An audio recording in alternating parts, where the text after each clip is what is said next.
Kush bën istighfar, syfyre iftar, muin Ramazan, betet fitimtar.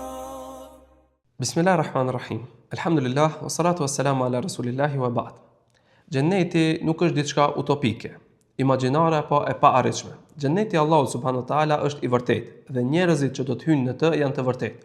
Allahu subhanahu wa taala kur na flet për kategoritë e njerëzve që do të hyjnë në xhennet, nuk na flet për një kategori të paarritshme, por na flet për një kategori të njerëzve të cilët kanë dhënë shumë kontribut dhe mund të madh, janë përpjekur shumë në jetët e tyre vetëm për Allahun subhanahu wa taala dhe Allahu subhanahu wa taala si shpërblim u ka dhënë xhennetin.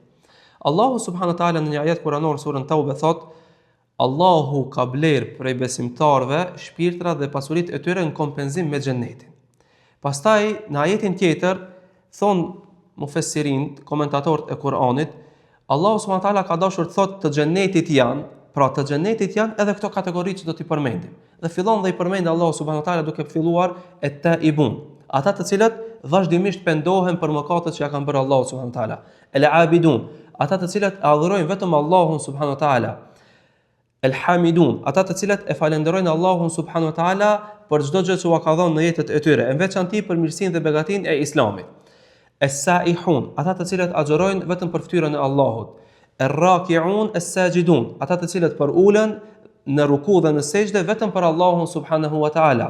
El-amirun bil ma'ruf wan-nahun 'anil munkar, ata të cilët urdhërojnë në të mirë dhe ndalojnë nga e keqja vetëm në rrugën e Allahut subhanahu wa taala.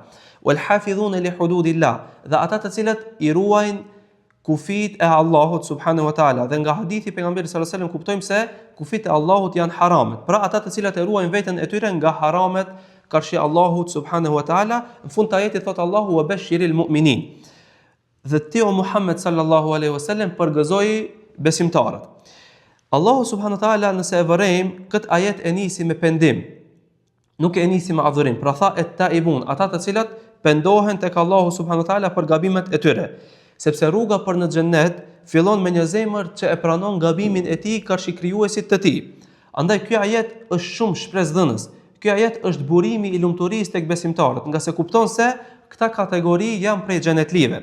Sepse Allahu subhanahu wa taala në këtë ajet nuk na flet për krijesa të përsosura, që shembulli i tyre është i paarritshëm. Allahu subhanahu wa taala na flet për një lloj të veçantë dhe një lloj shumë të thjeshtë të krijesave. Këta krijesa ishin burim i sinqeritetit. Pra me pranimin e gabimit tënd ndaj krijuesit tënd që këtu fillon sinqeriteti. Andaj edhe jo rastësisht këtu është rruga për në xhennet. Andaj nëse ti pendohesh, ke vend në xhennet. Nëse ti adhuron vetëm Allahun për Zot, ke vend në xhennet. Nëse balli jot i bën në sejdë vetëm Allahut, ke vend në xhennet. Nëse gjuha jote dhe goja jote nuk pushon në urdhrimin e të mirë dhe në ndalimin nga e keqja, ke vend në xhennet. Pra të xhennetit janë jo ata të cilët nuk bien kurrë në mëkat dhe në gabim, por ata të cilët pasi që bien vazhdimisht kthehen me tauba dhe pendim tek Allahu subhanahu wa taala. E përfund tha Allahu wa bashiril mu'minin, dhe ti o Muhammed përgëzoi besimtarët. Andaj edhe unë ju them juve nëse jeni prej këtyre kategorive, përgëzohu nga se ti je i xhennetit. Wassalamu alaikum wa rahmatullah.